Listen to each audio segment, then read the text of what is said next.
குடிப்பழக்கத்தினால எவ்வளோ ஃபேமிலிஸில் எவ்வளோ பிரச்சனைகள் ஏற்படுது அப்படின்றதெல்லாம் பார்க்குறோம்.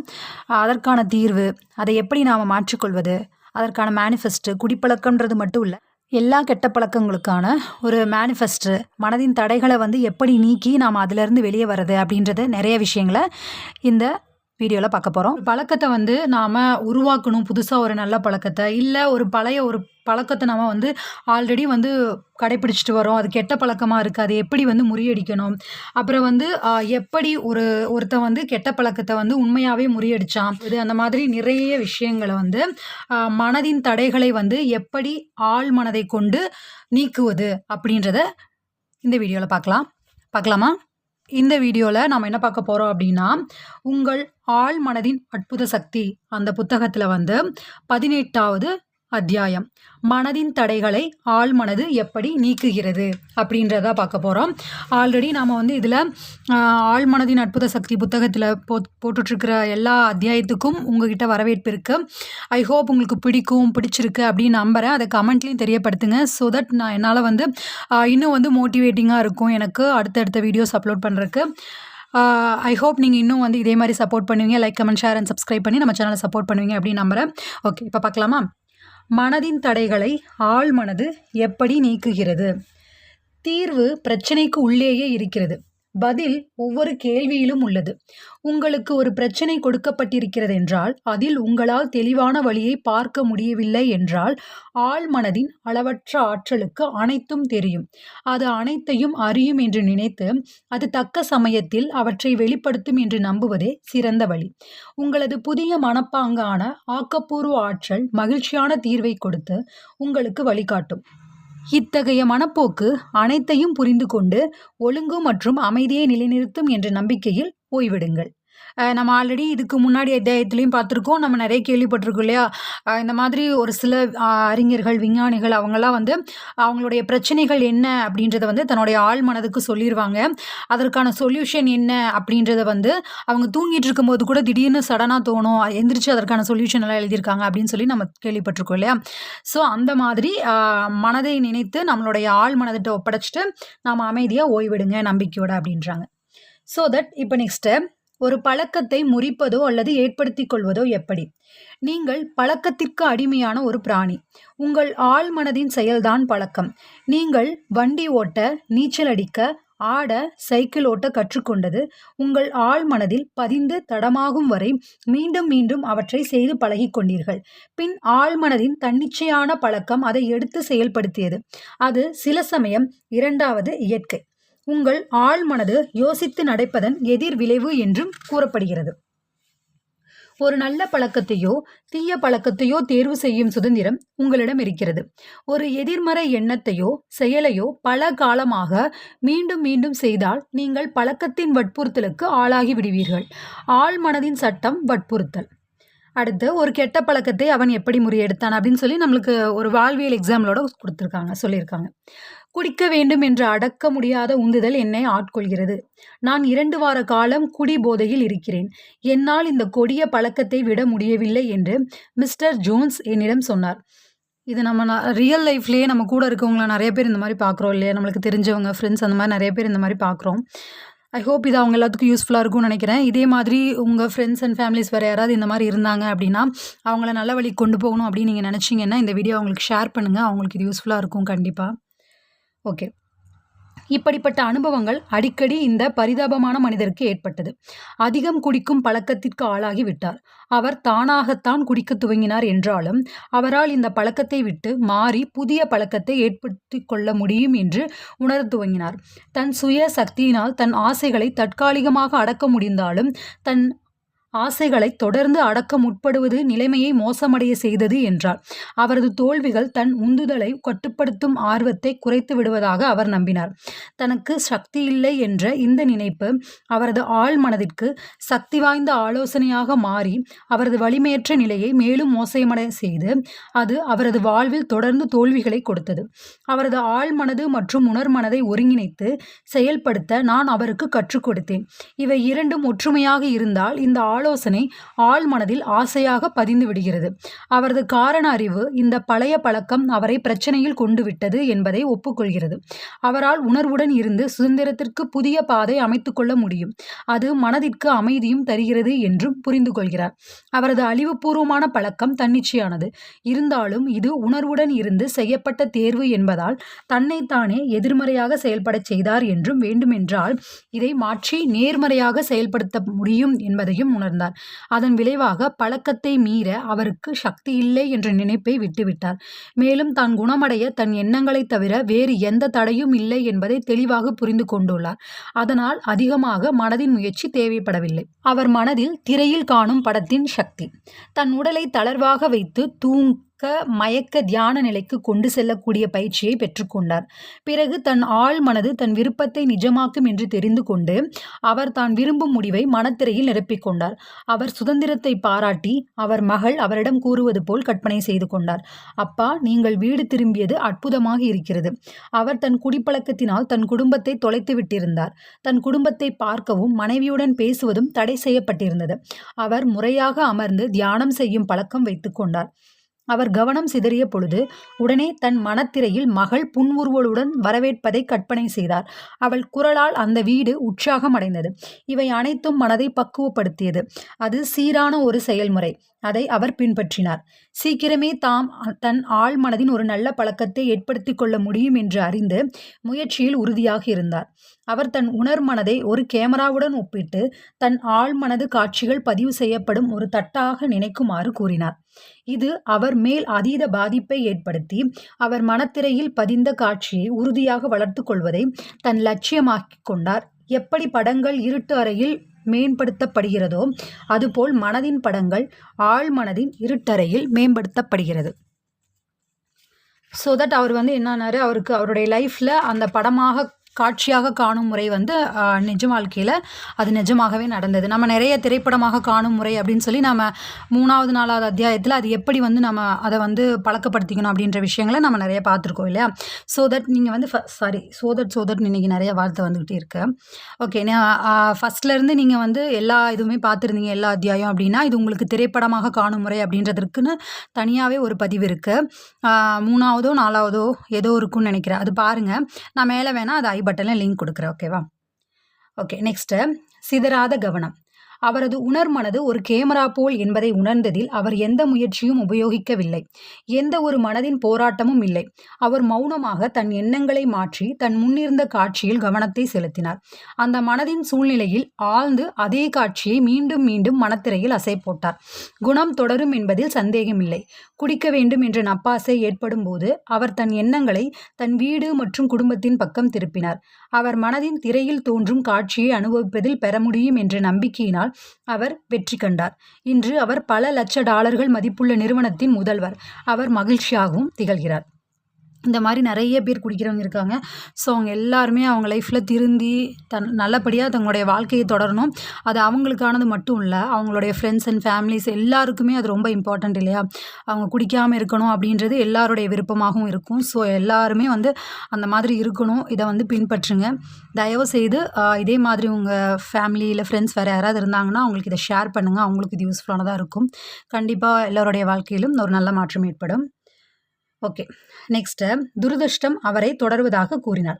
மிஸ்டர் பிளாக் தான் வருடத்திற்கு $20,000 சம்பாதிப்பதாகவும் ஆனால் கடந்த 3 மாதங்களில் அனைத்து கதவுகளும் ஆழ்ந்த மூடப்பட்டதாக தோன்றுகிறது என்றும் கூறினார். அவர் தன் வாடிக்கையாளர்களை சம்மதிக்க வைத்து ஒப்பந்தத்தில் கையெழுத்திடும் பொழுது கடைசி நிமிடத்தில் பின்வாங்கி விடுகின்றார். இது ஏதோ ஒரு விதமான துரதிர்ஷ்டம் போல் தோன்றுவதாக கூறினார். இதை மிஸ்டர் பிளாக்குடன் கலந்தாலோசித்த போது 3 மாதங்களாக ஒரு பல் மருத்துவர் ஒப்பந்தத்தை கையெழுத்திட மறுத்ததால் அவர் மேல் எரிச்சல் மற்றும் வெறுப்பு கொண்டிருந்தார் என்பதை தெரிந்து கொண்டேன். மற்ற வாடிக்கையாளர்களும் இதையே செய்யக்கூடும் என்ற பயத்தில் அவர் வாழ்ந்து கொண்டிருந்தார். அதனால் எரிச்சல், பகைமை மற்றும் தடைகளை அமைத்துக் கொண்டிருந்தார். படிப்படியாக தன் மனதில் தடைகள் மற்றும் கடைசி நிமிட மறுப்புகளை பற்றிய நம்பிக்கைகளை கட்டி வந்தார். இது ஒரு வியூகமாக அவரை பற்றி கொண்டது. நான் மிகவும் பயந்த ஒன்று எனக்கு நடந்துவிட்டது. இந்த பிரச்சனைகள் அனைத்தும் தம் மனதில்தான் இருக்கிறது என்றும் தன் மனப்பாங்கை மாற்றிக்கொள்ள வேண்டியது அவசியம் என்றும் மிஸ்டர் பிளாக் உணர்ந்தார். அவருடைய துரதிர்ஷ்டம் என்று சொல்லப்பட்ட விஷயம் பின்வரும் வழியில் உடைக்கப்பட்டது. எந்த தடை, கடினம் காலதாமதம் ஆகியவற்றை அறியாத அளவற்ற ஆற்றல் கொண்ட ஆழ் மனதுடன் ஒன்றியவன் நான் என்பதை உணர்கிறேன். சிறந்ததே நடக்கும் என்ற ஆனந்த எதிர்பார்ப்பில் நான் வாழ்கிறேன். என் ஆழ்ந்த மனது என் எண்ணங்களுக்கு பதிலளிக்கிறது. அளவற்ற ஆற்றல் கொண்ட ஆழ் மனதின் வேலை தடைபடாது என்று எனக்கு தெரியும். அளவற்ற ஆற்றலானது தான் தொடங்கியதை முடித்தே தீரும் என்பது எனக்கு தெரியும். ஆக்கப்பூர்வ விவேகம் என் மூலம் நான் செய்த திட்டத்தையும் காரணத்தையும் முழுமையாக்கும். நான் எதை துவங்கினாலும் அதை வெற்றிகரமாக முடிக்கிறேன். அற்புத சேவை செய்வதே என் வாழ்க்கையின் லட்சியம். நான் தொடர்பு கொள்ளும் அனைவரும் நான் தர இருப்பதை ஆசீர்வாதமாக பெறுவர். தெய்வீக ஆணைப்படி என் அனைத்து வேலைகளும் சுபமாக முடியும். இந்த பிரார்த்தனையை தினமும் காலையில் தன் வாடிக்கையாளர்களை அழைக்கும் முன்னரும் இரவு உறங்கச் செல்லும் முன்னரும் கூறி வந்தார். சிறிது காலத்தில் ஒரு புதிய பழக்கத்தை தன் ஆழ் மனதில் பதித்து கொண்டு பழையபடி ஒரு வெற்றிகரமான விற்பனையாளராக மாறினார். அடுத்த, நீங்கள் வேண்டும் என்று விரும்புவது உங்களுக்கு எவ்வளவு அவசியமாக வேண்டும்? ஒரு இளைஞன் சாக்ரட்டிஸிடம் விவேகம் பெறுவது எப்படி என்று கேட்டான். சாக்ரட்டிஸ் என்னுடன் வா என்றார். அந்த இளைஞனை ஒரு நதிக்கு அழைத்துச் சென்று அவன் தலையை நீருக்குள் மூழ்கினார். அந்த சிறுவன் மூச்சு திணறும் வரை அப்படியே பிடித்து கொண்டிருந்து விட்டு பின்னர் அவன் தலையை விடுவித்தார். அந்த சிறுவன் சாதாரண நிலைக்கு திரும்பியவுடன் நீருக்குள் இருந்த பொழுது நீ மிக அதிகமாக எதை விரும்பினாய் என்று கேட்டார். நான் சுவாசிக்க காற்று வேண்டும் என்று விரும்பினேன் என்றான் அவன். உனக்கு தண்ணீருக்குள் மூழ்கியிருந்த பொழுது காற்று வேண்டும் என்று எவ்வளவு விரும்பினாயோ அவ்வளவு விருப்பம் விவேகம் பெற வேண்டும் என்று நீ விரும்பும் பொழுது அதை நீ பெறுவாய் என்றார். அதுபோல் உன் வாழ்க்கையில் உள்ள தடை எதையாவது நீக்க நீ அதீத விருப்பம் கொண்டால் அது குறித்து வெளிவருவதற்கு வழி உள்ளது என்று நினைத்து தெளிவான முடிவுக்கு வந்தாய் என்றால் இதுதான் நான் செய்ய விரும்புவது என்று நீ நினைத்தால் பின் வெற்றி உறுதியானது. நிஜமாக உனக்கு மன அமைதி, உள் அமைதி ஆகியவை தேவை என்றால் உனக்கு அது கிடைக்கும். நீ உன் ஆன்மாவை தட்டி எழுப்பி மனதின் சக்தியை ஊக்குவித்து விட்டால் எவ்வளவுதான் அநியாயமான முறையில் நடத்தப்பட்டிருந்தாலும் உன் முதலாளி உன்னை நியாயமற்ற முறையில் நடத்தியிருந்தாலும் அல்லது வேறு யாரும் அற்பமாக இருந்திருந்தாலும் இவை அனைத்தும் எந்த மாற்றமும் செய்யாது. உனக்கு என்ன வேண்டும் என்று உனக்கு தெரியும். நிச்சயமாக நீ வெறுப்பு, கோபம், பகைமை ஆகிய எண்ணங்களை உன் அமைதி, நல்லிணக்கம், ஆரோக்கியம் மற்றும் மகிழ்ச்சியை திருடவிட மாட்டாய். உன் எண்ணங்கள் உன் வாழ்க்கை லட்சியத்துடன் ஒற்றுப்போவதால் மக்கள், நிலைமை, செய்திகள், நிகழ்வுகள் ஆகியவற்றால் எந்த பாதிப்பும் உனக்கு ஏற்படாது. அமைதி, ஆரோக்கியம், உந்துதல், நல்லிணக்கம், அளவற்ற செல்வம் ஆகியவை உன் லட்சியம் உனக்குள் அமைதி ஆராய் ஓடுவதை நீ உணர். உன் எண்ணங்கள் உன்னால் காண முடியாத சக்தி. அது உன்னை ஆசீர்வதிக்க, ஊக்குவிக்க, அமைதி கொடுக்க நீ தேர்வு செய்கிறாய். அடுத்தது, அவரை ஏன் குணப்படுத்த முடியவில்லை, அது யாரு, ஏன் அப்படின்றத பார்க்கலாம். இது திருமணமாகி 4 குழந்தைகள் உடைய ஒரு மனிதன் தன் வேலை நிமித்தமாக செய்த பிரயாணங்களின் போது மற்றொரு பெண்ணுடன் ரகசியமாக வாழ்வது பற்றிய கதை. ஃப்ரெண்ட்ஸ், தயவு செய்து உங்களுக்கு இந்த வீடியோ யூஸ்ஃபுல்லாக இருக்குது, உங்கள் லைஃபுக்கு ஆழ் மனதின் அற்புத சக்தி புத்தகத்தை நான் அப்லோட் பண்ணுறது அப்படின்னு நினச்சிங்கன்னா தயவு செய்து லைக் பண்ணுங்கள். ஞாபகமாக அதை கமெண்ட்டில் எனக்கு தெரியப்படுத்துங்க. அது எனக்கும் வந்து யூஸ்ஃபுல்லாக இருக்கும். ஓகே, நீங்கள் வந்து கேட்குறீங்க, அது உங்கள் லைஃப்க்கு யூஸ்ஃபுல்லாக இருக்குது அப்படின்றது எனக்கும் தெரிய வரும். ஸோ அதனால் எனக்கும் வந்து ஒரு பெரிய மோட்டிவாக இருக்கும். அண்ட் தென் ஞாபகமாக வந்து சப்ஸ்கிரைப் பண்ணிவிட்டு பாருங்கள். நிறைய பேர் பார்க்குறீங்க, பட் சப்ஸ்கிரைப் பண்ணாமே பார்க்குறீங்க. ஸோ தயவு செய்து சப்ஸ்கிரைப் பண்ணிவிட்டு பாருங்கள். அப்போ தான் அடுத்தடுத்த வீடியோஸ் நான் போடும்போது அதுக்கான நோட்டிஃபிகேஷன் உங்களுக்கு கிடைக்கும். ஓகேவா? ஓகே, அவருக்கு ஏன் குணப்படுத்த முடியல, என்ன ஏது அப்படின்றத பார்க்கலாம். அப்புறம் வந்து இந்த புக்கு வந்து உங்களுக்கு உபயோகமாக இருக்கும் அப்படின்னு நினச்சிங்கன்னா கண்டிப்பாக வந்து இது உபயோகமாக தான் இருக்கும். உங்கள் வாழ்நாளில் நீங்கள் அப்பப்போ வந்து எப்பவுமே இது லைஃப்பில் யூஸ் பண்ணிக்கிட்டே இருக்க வேண்டிய புத்தகம். எந்தெந்த விஷயத்துக்கெல்லாம் உங்களுக்கு மேனிஃபெஸ்ட் பண்ணணுமோ, எந்தெந்த விஷயத்துக்கெல்லாம் நீங்கள் அடையணும்னு நினைக்கிற எல்லா விஷயத்தையும் அடையலாம் இந்த இதில் இருக்கிற முறைப்படி நீங்கள் ஆழ்மனதை தொடர்பு கொண்டால். ஸோ இந்த புத்தகம் உங்கள் லைஃபுக்கு வந்து யூஸ்ஃபுல்லாக இருக்கும் அப்படின்னு நினச்சிங்கன்னா கீழே டிஸ்கிரிப்ஷனில் லிங்க் கொடுத்துருக்கேன். அதை டச் பண்ணி நீங்கள் இந்த புக்கை வந்து பர்ச்சேஸ் பண்ணிக்கலாம். ஓகே, அவர் என்ன பண்ணுறாரு அப்படின்னு பார்க்கலாம். அவன் நோய்வாய்ப்பட்டு எரிச்சல் அடைந்து பதற்றமாக தூக்கத்திற்கு மாத்திரைகள் சாப்பிட்டு வந்தான். மருத்துவரின் மருந்து அவன் இரத்த அழுத்தத்தை 200க்கு கீழ் கொண்டு வர முடியவில்லை. அவனது பல், உடல் உறுப்புகளில் வலி இருந்தது. மருத்துவர்களால் அது எதனால் என்று கண்டுபிடித்து நிவாரணம் கொடுக்க முடியவில்லை. நிலைமையை மேலும் மோசமாக்க அவன் அதிகமாக குடித்து கொண்டிருந்தான். அவனுள் இருந்த ஆழமான குற்ற உணர்ச்சியே இவை அனைத்திற்கும் காரணம். அவன் தன் திருமண வாக்குறுதிகளை காப்பாற்றாமல் போனது அவனுக்கு பிரச்சனைகளை கொடுத்தது. மத கோட்பாடுகள் படி வளர்ந்த அவனது ஆழ்மனதின் குற்ற உணர்ச்சியினால் ஏற்பட்ட காயங்களை ஆற்ற அவன் அதிகமாக குடித்தான். சில நோயாளிகள் கோடின், மார்பின் போன்ற வலி நிவாரணிகளை எடுத்துக்கொள்வார்கள். அவன் தன் மனதில் இருந்த காயத்திற்கும் வலிக்கும் மது எடுத்துக்கொண்டான். எரியும் நெருப்பில் எண்ணெய் விடுவது போன்ற பழைய கதை. அடுத்த விளக்கமும் குணமும். அவன் மனது எப்படி வேலை செய்கிறது என்ற விளக்கத்தை கேட்டான். அவன் தன் பிரச்சனையை எதிர்நோக்கினான். இரு விதமாக செயல்புரிவதை கைவிட்டான். அவன் குடிப்பழக்கம் இந்த நிலைமையிலிருந்து தப்பிக்க ஒரு சுய உணர்வு இல்லாத முயற்சி என்று அவனுக்கு தெரியும்.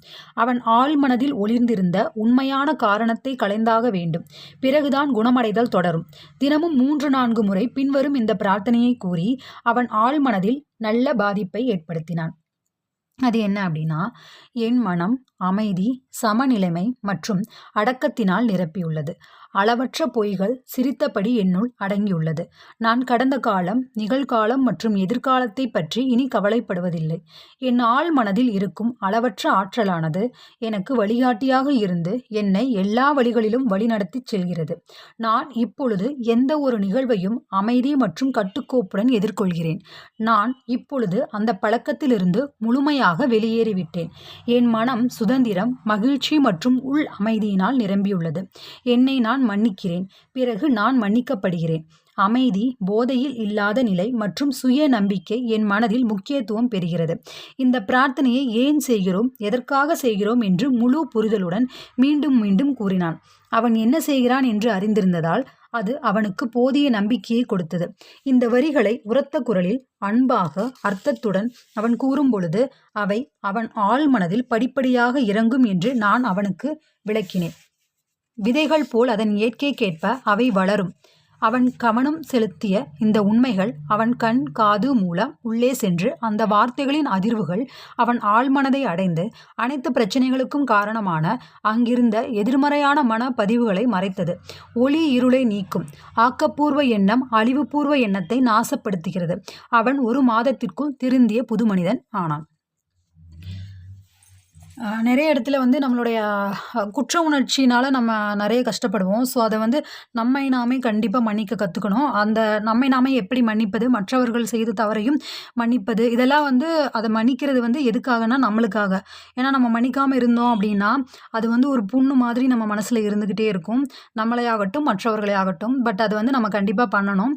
அது பண்ணணும் அப்படிங்கிறதுக்காக அதுக்கு வந்து அடுத்த சாப்டர் இருக்குது. அது வந்து நான் அடுத்த அத்தியாயத்தில் போடுறேன். அடுத்த வீடியோவில் அதையும் பார்க்கலாம். எப்படி நம்மை நாமே மன்னிப்பது, பிறரை எப்படி மன்னிப்பது அப்படின்றதெல்லாம். ஓகே, அதை ஒப்புக்கொள்ள மறுப்பது. எதை ஒப்புக்கொள்ள மறுப்பது? நீங்கள் குடிக்கவோ போதைப் பொருட்களுக்கோ அடிமை என்றால் அதனை ஒப்புக்கொள்ளுங்கள். அதை மறுக்க முயற்சி செய்யாதீர்கள். பலர் குடிகாரர்களாக இருப்பதன் காரணம் அதை ஒப்புக்கொள்ளாமல் இருப்பதுதான். உங்கள் நோய் ஒரு தடுமாற்றம், உள்ளுக்குள் இருக்கும் ஒரு பயம். நீங்கள் வாழ்க்கையை எதிர்கொள்ள மறுக்கிறீர்கள். அதனால் இந்த குடியை வைத்து உங்கள் பொறுப்புகளிடமிருந்து தப்பிக்கிறீர்கள். ஒரு குடிகாரனாக உங்கள் சுய விருப்பம் தோற்றுவிடுகிறது. அதற்கு புறம்பாக நீங்கள் நினைத்தாலும் உங்களுக்கு இருக்கும் சுய கட்டுப்பாடை பற்றி நீங்கள் பெருமைப்பட்டு கொள்ளலாம். நீங்கள் வழக்கமாக குடிப்பவராக இருந்தாலும் தைரியமாக இனிமேல் நான் இதை தொடமாற்றேன் என்று கூறுங்கள். இதை உண்மையாக உங்களுக்கு போதிய சுய விருப்பம் இருக்காது. ஏனென்றால் அந்த சக்தி எங்கிருந்து என்று உங்களுக்கு தெரியாது. இதை உண்மையாக்க உங்களுக்கு போதிய சுய விருப்பம் இருக்காது. ஏனென்றால் அந்த சக்தி எங்கிருக்கிறது என்று உங்களுக்கு தெரியாது. உங்களுடைய எண்ணங்களில் நீங்கள் சிறையிடப்பட்டிருக்கிறீர்கள். உங்கள் நம்பிக்கைகள், கருத்துக்கள், பயிற்சி மற்றும் சுற்றுப்புற பாதிப்பினால் நீங்கள் கட்டுப்பட்டுள்ளீர்கள். பல ஜீவன்களைப் போல் நீங்களும் பழக்கத்தின் அடிமை. நீங்கள் தரும் எதிர்விளைவு முன்னமே உங்களுக்குள் பதிவாகி உள்ளது. அடுத்து, சுதந்திரத்தை பற்றிய எண்ணங்களை எப்படி வளர்ப்பது? சுதந்திரம் மற்றும் மன அமைதியை பற்றிய எண்ணங்களை நீங்கள் உங்கள் மனப்பாங்கில் வளர்க்கலாம். அது உங்கள் ஆழ்மனதை சென்றடையும். ஆழ்மனது மிகவும் சக்திசாலியாக இருப்பதால் அது உங்களை குடிக்க வேண்டும் என்ற ஆசையிலிருந்து விடுவிக்கும். இது குடிக்கிறது அப்படின்றதற்கு மட்டும் நீங்கள் எடுத்துக்காதீங்க. வேறு எந்த கெட்ட பழக்கமாக இருந்தாலும் அதை போக்குவதற்கு இந்த மாதிரியான வழிமுறையில் கையாளலாம். ஓகேவா? ஆக்சுவலாக சொல்லப்போனால் இப்போ இருக்கிற நிலைமையில் நம்ம ஃபோன் விடாமல் அடிக்ட் ஆகிட்டே இருக்கோம் இல்லையா? அதுவும் கூட ஒரு கெட்ட பழக்கம் தான். அதற்கு கூட நம்ம இந்த மாதிரியான முறைகளை கையாளலாம். இப்போல்லாம் ஆக்சுவலாக நான் என்ன பண்ணுறேன்னா, ஃபோன் எடுக்கக்கூடாது அப்படின்னு நான் என் மைண்டில் சொன்னேன்னா எடுக்கக்கூடாது. அந்த 1 ஹவர்னா 1 ஹவர் நான் தொடவே கூடாது. என்ன நோட்டிஃபிகேஷன் வந்தாலும் சரி, எந்த ஒரு முக்கியமான விஷயம் இருந்தாலும் சரி, யாராவது ஃபோன் பண்ணால் எடுக்கலாம், அவ்வளோதான். மற்றபடி எந்த ஒரு விஷயத்துக்கும் ஃபோன் தொடக்கூடாது. அந்த 1 ஹவர் படிக்கணும் அப்படின்னா அந்த 1 ஹவர் தொடக்கூடாது அப்படின்னா தொடாமல் இருக்கேன். இப்போ அதெல்லாம் வந்து நான் ரொம்ப ட்ரை பண்ணி இப்போ தான் வந்து கண்டிப்பாக செய்ய ஆரம்பிச்சிட்டேன். இப்போ இந்த ஒரு லாஸ்ட் 1 மந்த்தாகவே அதை வந்து நான் ட்ரை பண்ணி கொண்டு வந்துட்டேன். ஐ ஹோப் உங்களாலையும் முடியும். நீங்களும் அதை செய்யுங்க. ஓகேவா? ஓகே. பிறகு உங்கள் மனம் எப்படி வேலை செய்கிறது என்ற புதிய புரிதலுடன் உங்கள் கூற்றை உண்மை என்று உங்களுக்கு நீங்களே நிரூபித்துக் கொள்ளலாம். அடுத்த 51% குணமடைதல். அது எப்படி, எந்த பழக்கம், நம்ம இந்த மாதிரி கெட்ட பழக்கத்திலிருந்து 51% குணமடைகிறது எப்படின்னு சொல்கிறாங்க. இந்த பழக்கத்திலிருந்து வெளியே வர வேண்டும் என்ற ஆசை உங்களுக்கு இருந்தது என்றால் நீங்கள் ஏற்கனவே 51% குணமடைந்து விட்டீர்கள். சூப்பர். ஓகேவா? ஒரு விஷயத்தில் ஒரு கெட்ட பழக்கம் நம்மளுக்கு தெரிஞ்சிருச்சு, அப்புறம் அதுலேருந்து வெளியே வரணும்னு நம்ம நினச்சிட்டாலே 51% நீங்கள் வெளியே வந்துட்டீங்க, குணமடைஞ்சிட்டீங்கன்னு அர்த்தம் அப்படின்றாங்க. அந்த பழக்கத்தை தொடராமல் விட்டுவிட வேண்டும் என்ற பெரிய ஆசை இருந்தால் முழுமையான சுதந்திரம் பெற நீங்கள் அதிக கஷ்டப்பட வேண்டியதில்லை. உங்கள் மனதில் எந்த எண்ணங்களை நிலைநிறுத்துகிறீர்களோ அதை உங்கள் மனது பெரிதுபடுத்துகிறது.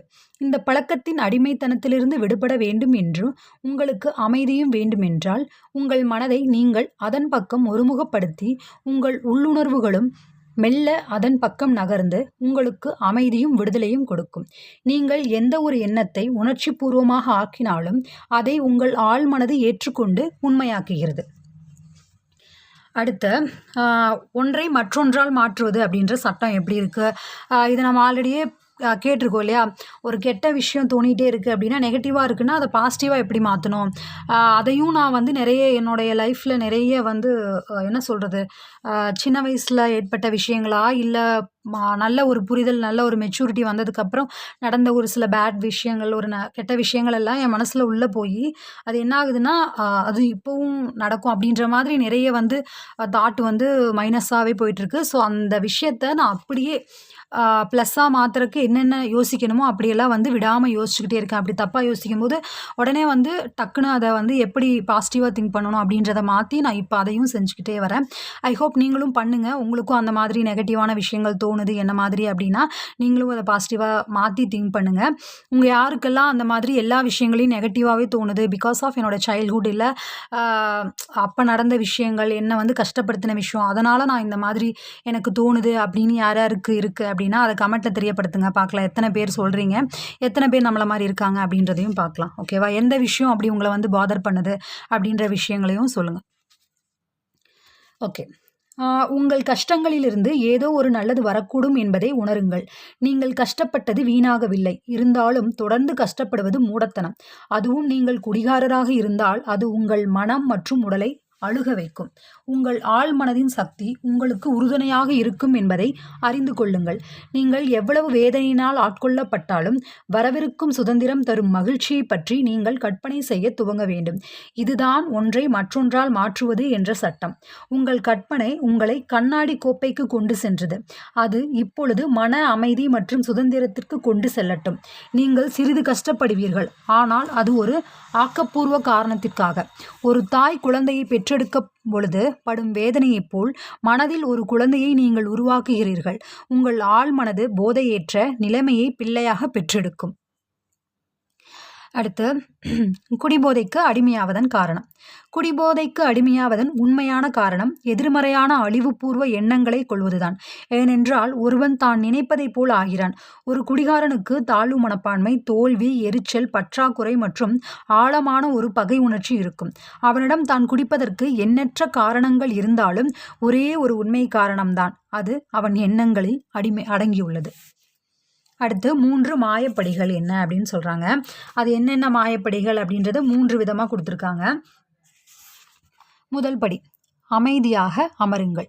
உழலும் மனதின் சக்கரங்களை அமைதியாக்குங்கள். ஒரு தூக்க நிலையை அடையுங்கள். அடுத்த படிக்கு உங்களை தயார்படுத்திக் கொள்ளுங்கள். அடுத்த 2வது படி, உங்கள் நினைவில் எளிதில் பதிக்கக்கூடிய ஒரு வாசகத்தை எடுத்துக்கொள்ளுங்கள். அதை தாலாட்டு போல் மீண்டும் மீண்டும் சொல்லிக்கொண்டே இருங்கள். போதையற்ற சாதாரண நிலை மற்றும் அமைதியான மனது இப்பொழுது என்னுடையது. அதற்கு நான் நன்றி கூறுகிறேன். உங்கள் மனது அலைபாயாமல் இருக்க தெளிவான உச்சரிப்புடன் இந்த வார்த்தைகளை வாயசத்து மனதில் படமாக்குங்கள். இது ஆழ்மனதில் நுழைவதை சுலபமாக்குகிறது. இதை 5 நிமிடங்களோ அதற்கு மேலோ செய்யுங்கள். ஆழ்ந்த உணர்ச்சிபூர்வ பதிலை பெறுவீர்கள். அடுத்து 3வது படி, உறங்கச் செல்லும் முன் ஜோஹான் வோன் கெத் என்ற ஜெர்மனி நாட்டைச் சேர்ந்த எழுத்தாளர் செய்ததை பயிற்சி செய்யுங்கள். ஒரு நண்பனையோ அல்லது அன்பானவர் ஒருவரையோ உங்கள் எதிரில் நிறுத்திக் கொள்ளுங்கள். உங்கள் கண்கள் மூடப்பட்டிருக்கிறது. நீங்கள் அமைதியாகவும் தளர்வாகவும் இருக்கிறீர்கள். உங்கள் நண்பர் உங்களிடம் வாழ்த்துக்கள் என்கிறார். நீங்கள் அந்த புன்சிரிப்பை பார்க்கிறீர்கள். அந்த குரலை கேட்கிறீர்கள். மனதில் அந்த கைகளை தொடுவது கற்பனை செய்கிறீர்கள். அனைத்தும் மிகவும் தெளிவாக நிஜமாக உள்ளது. வாழ்த்துக்கள் என்ற அந்த வார்த்தைகள் முழுமையாக விடுதலையை குறிக்கும். குறிக்கும். நிறைவை கொடுக்கும் ஆழ்மனதின் பதிலை பெறும் வரை அதை மீண்டும் மீண்டும் கேளுங்கள். முயற்சியை கைவிடாமல் தொடருங்கள். ஓகேவா? எடுத்த உடனேயுமே ஒரே வாரம் 2 நாளில் வந்து உங்களுக்கு ஒரு சொல்யூஷன் கிடைச்சிரும், அதற்கான ரிசல்ட் கிடைச்சிருமா அப்படின்னா கிடைக்காது. ஏன்னா இவ்வளோ நாளாக வந்து ஒரு கெட்ட பழக்கத்தை நாம் கண்டினியூ பண்ணிகிட்ருக்கோம். ஸோ வந்து அது உடனே போகாது. அதனால் முயற்சியை கைவிடாமல் தொடர்ந்துக்கிட்டே இருக்கணும். நானும் வந்து முயற்சியை கைவிடாமல் திரும்ப திரும்ப உங்ககிட்ட சொல்லிக்கிட்டே இருக்கேன். Like, comment, share and subscribe பண்ணுங்கள், like, comment, share and subscribe பண்ணுங்கள் அப்படின்னு.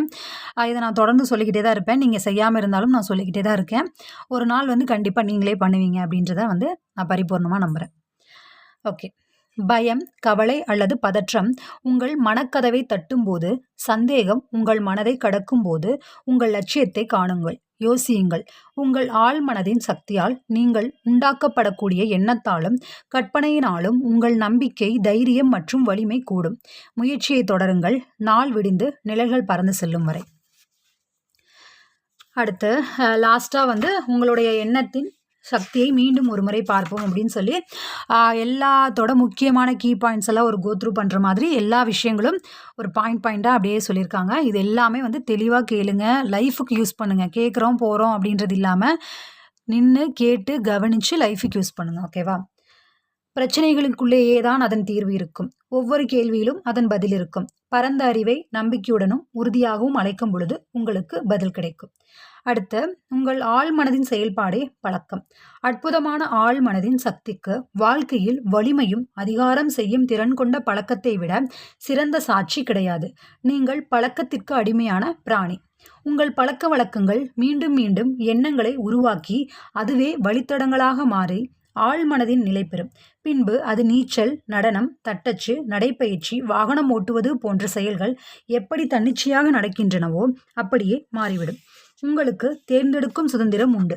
நீங்கள் ஒரு நல்ல அல்லது தீய பழக்கத்தை உருவாக்கி கொள்ளலாம். பிரார்த்தனை செய்வது ஒரு நல்ல பழக்கம். நீங்கள் நம்பிக்கையின் மூலம் எந்த மனப்படத்தை உங்கள் உணர்மனதில் நிறுத்துகிறீர்களோ அதை உங்கள் ஆழ்மனம் நடத்திவிடும். நீங்கள் வெற்றியடைவதற்கும் சாதனைகள் புரிவதற்கும் உள்ள ஒரே தடை உங்களது எண்ணங்களும் மனப்படங்களுமே தான். உங்களுடைய கவனம் சிதறினால் மீண்டும் நல்லனவற்றை நினைத்து அல்லது உங்கள் லட்சியத்தின் பக்கம் சிந்தனையை ஒருமுகப்படுத்துங்கள். அதை ஒரு பழக்கமாகவே உருவாக்கி கொள்ளுங்கள். இதைத்தான் மனதின் ஒழுக்கம் என்று கூறுவோம். அடுத்து உங்கள் உணர்மனது ஒரு கேமரா என்றால் உங்கள் ஆழ்மனமே அதனை பதிவு செய்யும் அல்லது ஈர்க்கும் உணர்வு தட்டு.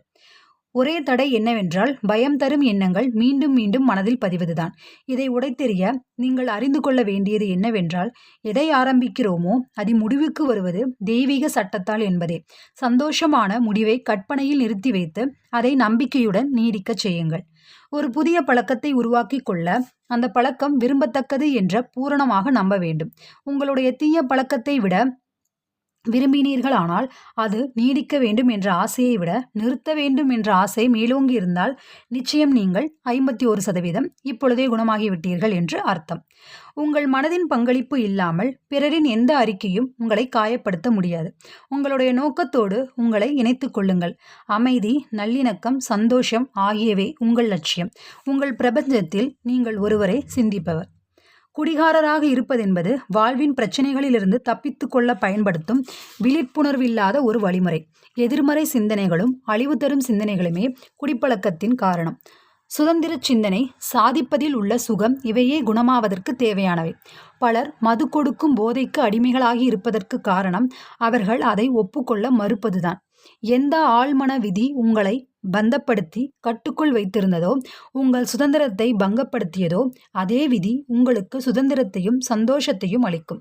நீங்கள் உபயோகிக்கும் முறையை பொறுத்தே பலன் அமைகிறது. உங்களுடைய கற்பனை உங்களை மதுவிடம் அழைத்துச் சென்றது. அதே கற்பனை உங்களை சுதந்திரத்திற்கும் அழைத்துச் செல்லட்டும். நீங்கள் விடுதலையாகிவிட்டதை கற்பனை செய்யுங்கள். மது மயக்கத்தின் முக்கிய காரணம் எதிர்மறை எண்ணம், அழிவு ஏற்படுத்தும் சிந்தனைகள்தான். ஒருவன் தனது உள்மனதின் எண்ணம் போலவே தான் இருப்பான். பயம் உங்கள் மனக்கதவை தட்டும் பொழுது கடவுள் நம்பிக்கையும் நல்லனவை அனைத்தும் கதவை திறக்கட்டும். நல்லவை எல்லாமே உங்களுடைய கதவை தட்டட்டும், திறக்கட்டும். ஓகே ஃப்ரெண்ட்ஸ், உங்கள் எல்லாருக்குமே இந்த நாள் மட்டுமல்ல எல்லா நாளுமே இனிய நாளாக அமைய வாழ்த்துக்கள். பாய்.